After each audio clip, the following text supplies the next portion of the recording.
I'd like to start by saying thank you very much for all your comments and feedback on my last video about the belt buckle which I found and the story behind it.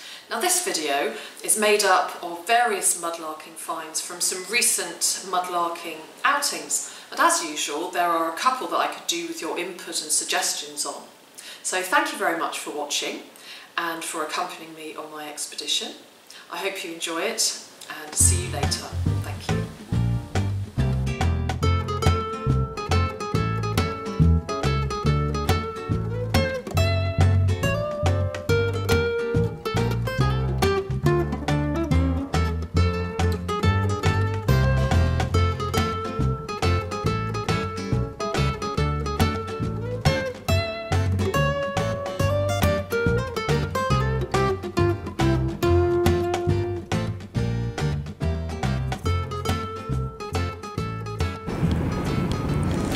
First thing I've seen here is a beautiful piece of pipe stem. And usually pipe stems aren't that much to get excited about, but this one I can see has got a pretty design on it. See? Gonna see what it's got on there.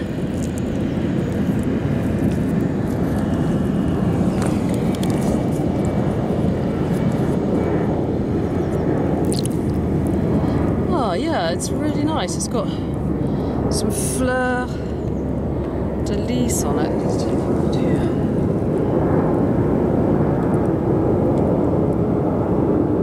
How pretty is that? A very regal pipe stem indeed. I wonder where the bowl is.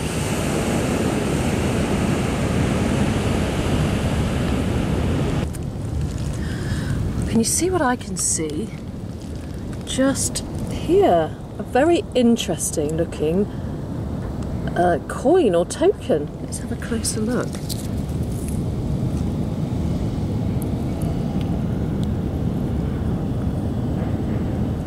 Oh, that's nice. That's that side. See what's on the other side. That's the other side. Ooh, that deserves further investigation. It's very thin. See, very, very thin. So, is it a token or a hammered coin? I'm not sure.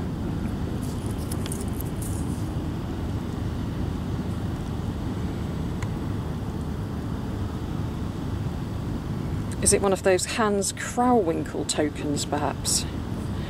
I don't know, but I shall be finding out in due course.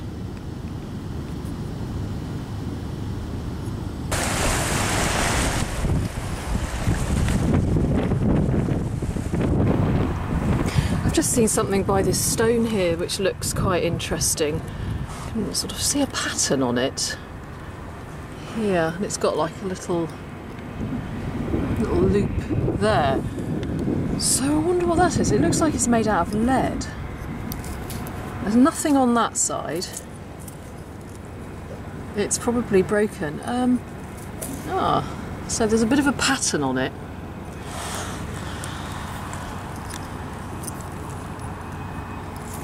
Again, it's going to necessitate some cleaning, and obviously it's not whole, I don't think, but then again, I don't know, it looks, in a way, it looks quite complete. We need to see what that design is on it. There's a whole bunch of things that I need to wash off when I'm a little closer to the water. I'm going to give this a little clean off to see if we can make out a little bit more of the design on it. Let's have a look.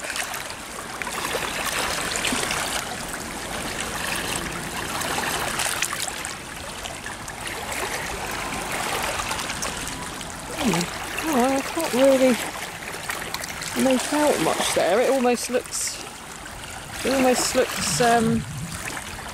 Chinese or something.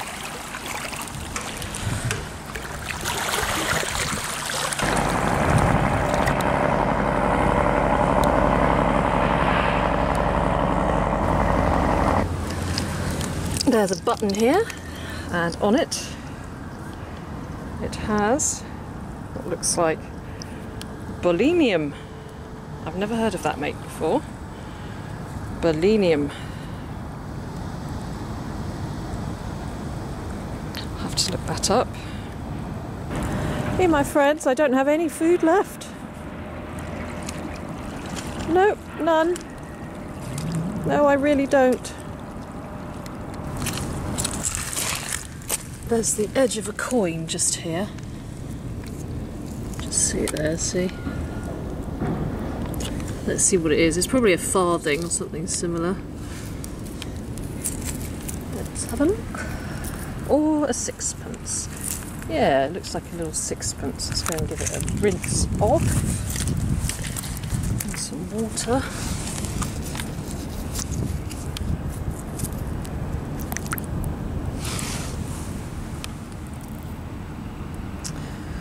Yeah, I can't see it terribly well. But I think it's a sixpence. I'll clean it off later.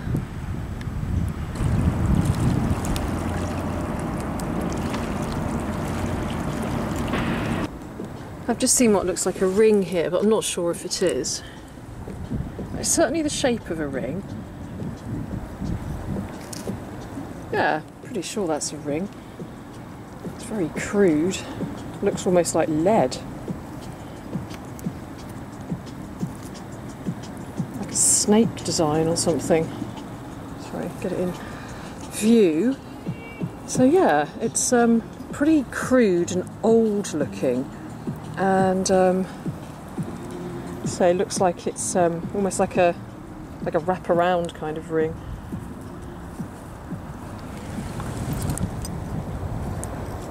Interesting.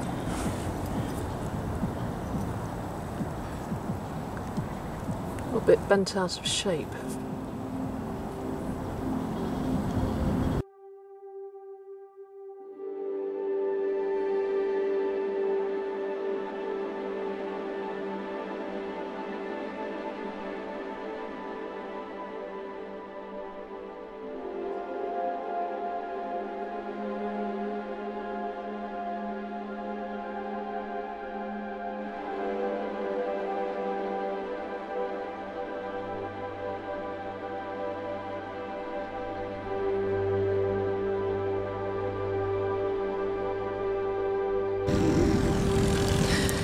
Down here I've just found a vulcanite bottle stopper which has a little dip in it from the top, and it also says war grade on it. Just, yeah, it's very faint, but you can see it. It says war grade, and it was when they were using less material to save materials and money during the war. So there's a little dip. War grade vulcanite bottle stopper.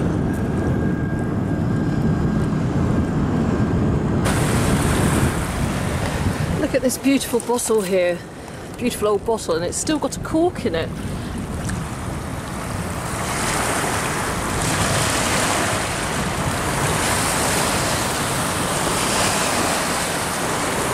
And some liquid too, probably Thames water, but lovely. Can you see that pipe bowl there? It's that little bit of decoration that gave it away, I think. So let's see if we can find out if it's whole. Ah, well, definitely the bowl's whole anyway. Let's have a look. Oh, yes, lovely. I mean, the stem's not very long, but it's got a design on it. Let's wash it off and see what that design is. Okay, let's give it a little rinse and see what's going to be revealed here. It's always rather exciting, the unveiling of the pipe design.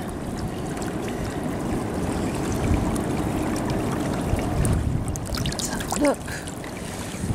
Oh, it's like another, I think it's a bunch of grapes, isn't it?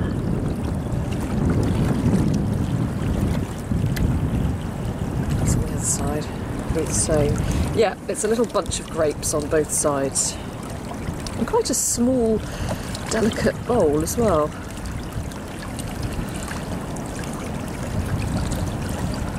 Very nice.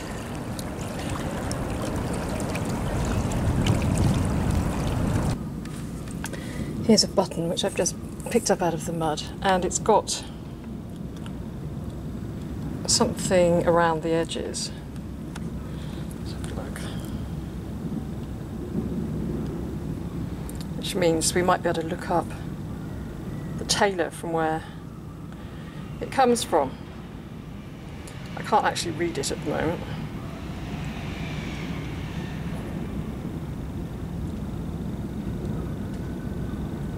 But hopefully it's a local one. I'm now going to do a little roundup of the items which featured on today's video, starting with the little bit of pipe stem with the fleur-de-lys on it.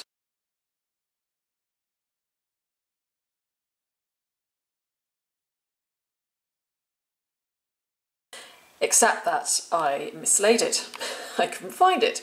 So instead I am replacing it with another interesting pipe stem, which is covered in knobbly bits. Yes, that little bit of pipe stem with the fleur-de-lys on it is here somewhere amongst all my many hundreds of pipe stems, but I couldn't put my hand on it, so I thought, oh well, this one's quite interesting. But anyway, moving back onto the subject of that little piece of pipe stem with the fleur-de-lys design on it, I think it could have come from a pipe such as this one, which is an armorial pipe dating to the early 18th century. And this one also has the fleur-de-lys on it, which is the 3 feathers, and it's based on the fleur-de-lys design.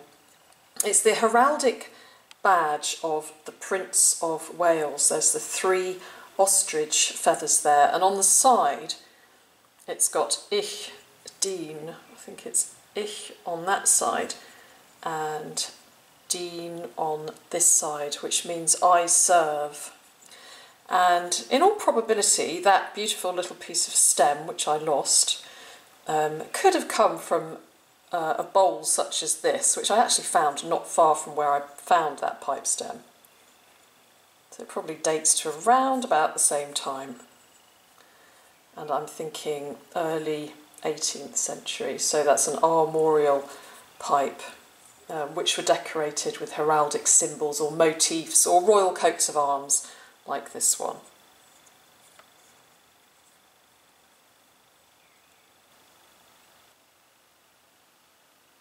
The next find I want to talk about is this tiny little sort of hammered jeton here, which I think is a Nuremberg jeton, possibly by Hans Krauwinkel, and it dates to the 16th century, and these jetons were used as a money substitute in games often, and they were also used as counters for counting money, and I love the design on it there.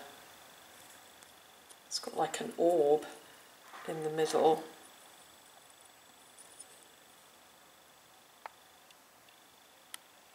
It's probably copper alloy, I think. It's not so terribly clear on that side, but you can still just about make out that design.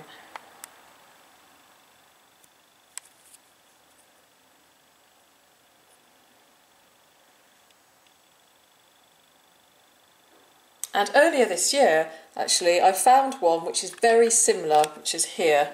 It's just slightly bigger.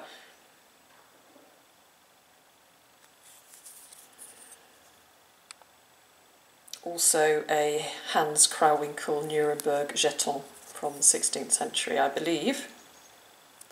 So yes, you can see that that one is slightly bigger. Let's compare the sizes.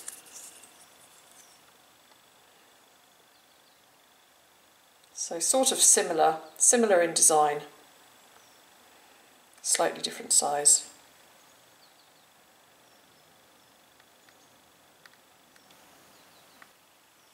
Next, I want to talk about this little button. I do love buttons.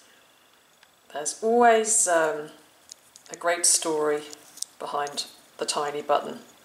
And this one is no different. It's a Bolenium button, and Bolenium were industrial clothing manufacturers, and they manufactured sort of work overalls, trousers, sweatshirts, etc.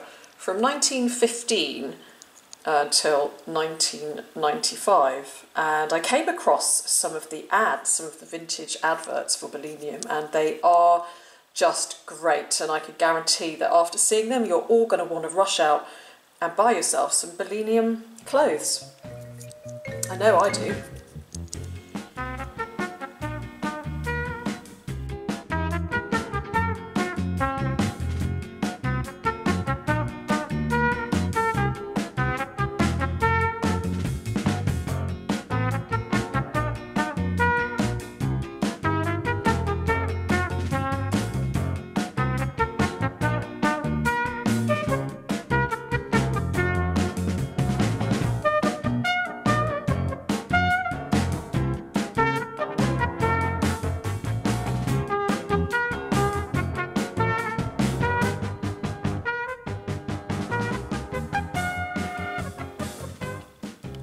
Here is another button, an old button which is probably from the mid-19th century, I think, and it's from Smith and McQueen, Cheapside, who I can only presume were tailors. And I couldn't find out very much about them at all, so if anybody can find anything more out about Smith and McQueen of Cheapside, that would be great. But all I did come across was a report from the House of Lords dated 1888, in which Smith and McQueen are described as having an unjust spirit when it came down to paying the tailors that worked for them. Instead of paying a predetermined price for work that any tailors might do, they'd pay whatever they thought fit, and generally this was never very much. So that's the only story I could find out about Smith and McQueen tailors of Cheapside. Next, I want to mention the war grade stopper which I found. This is the actual one I found. Now, of course, it's a vulcanite bottle stopper, and these were invented or patented in 1874 or 1872 by a man called Henry Barrett, and they were the first screw top bottle top. And generally, they have a flat top, and often with the name of a brewery on the top, like this one. Or this one. But during the war, when there was a shortage of rubber, they made war grade bottle stoppers, and this scooped out bit there was just a way of saving the precious rubber which was needed elsewhere. And often on these scooped out ones it does say on the top around the edge war grade. Now typically I've searched in my collection, and the only one I can find that does actually say war grade, you can just make out the bit where it says grade there, I think. But where it would say war, it's a bit spoiled, so you can't see it. But these are war grade stoppers, and I suppose even just that tiny little bit of material, when you add it up, would have saved on the war effort, the rubber for the war effort.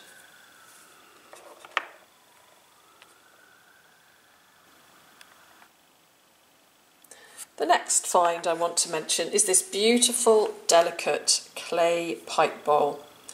And as you can see, it's got another exquisite design on it. It's got a bunch of grapes there. And on that side too. And actually, as I'm looking at this pipe book here right in front of me, I can see one here which looks very, very similar, and it says that it's a late 19th century pipe. Let's have a closer look at that illustration here. Yeah, so it looks very, very similar, and it's described as a late 19th century pipe. And it's just so small and delicate. It almost looks like dare I say, sort of quite a feminine little pipe. When you compare it to something I found the other day, I'm just going to reach over here, this massive great pipe bowl. So look at that, compare that size with this little one. Such a difference. So this one was obviously for someone who really wanted to have a massive great puff, and this one perhaps just a wee puff. So there's two different sized pipe bowls there. One without any design and one with a very intricate one.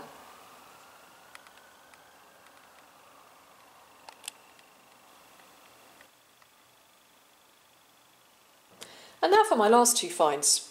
Firstly, let's have a look at this interesting piece of decorated metal, something like lead, I think. It's got a little sort of loop just there, and what looks like of Oriental type design on it, and I have no idea what it is at all. It looks as if it probably would have had these little loops on each corner at some point, but they've broken off. So maybe joined together in some kind of a large belt or necklace. So if anyone has any ideas on that, I'd love to hear them. Or if anyone knows the meaning of those symbols.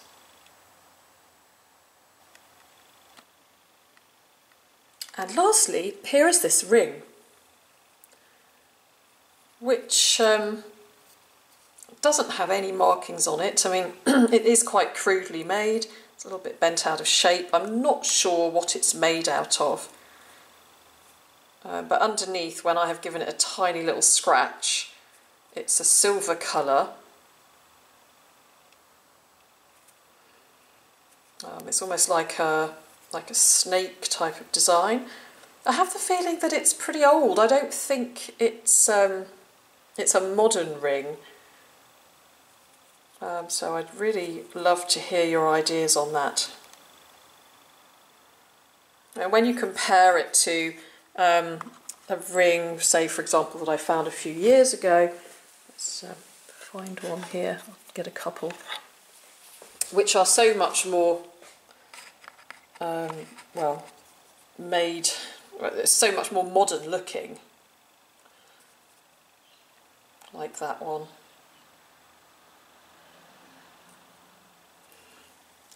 And this one. When you compare it to this one just looks such a lot more ancient. Of course, I am hoping that it is very old, and I will be taking it to the Museum of London when I next visit, along with a few other objects. So I'm sure I'll find out more then. But in the meantime, if you have any thoughts, please let me know. And obviously, if you have any thoughts or comments on this video or any of the other finds, please let me know. I'm always delighted to hear from you, and I appreciate your comments and feedback. So thank you very much for watching. Have a great weekend, and I'll see you again soon. Bye.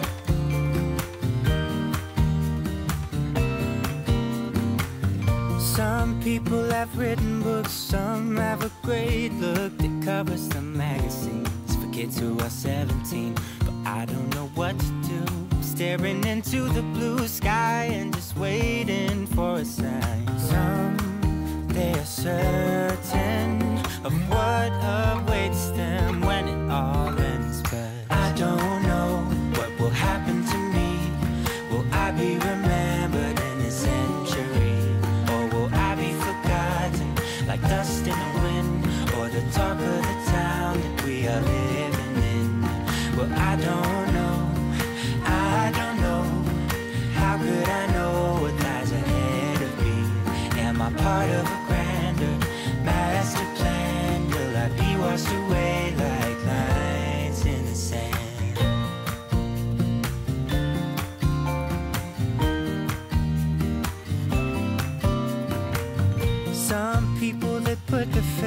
someone who's half their age, reading from a torn out page from a book filled with lies. But I don't know what to do. I'm staring into the blue sky and just waiting for a sign. Someday certain of what awaits them.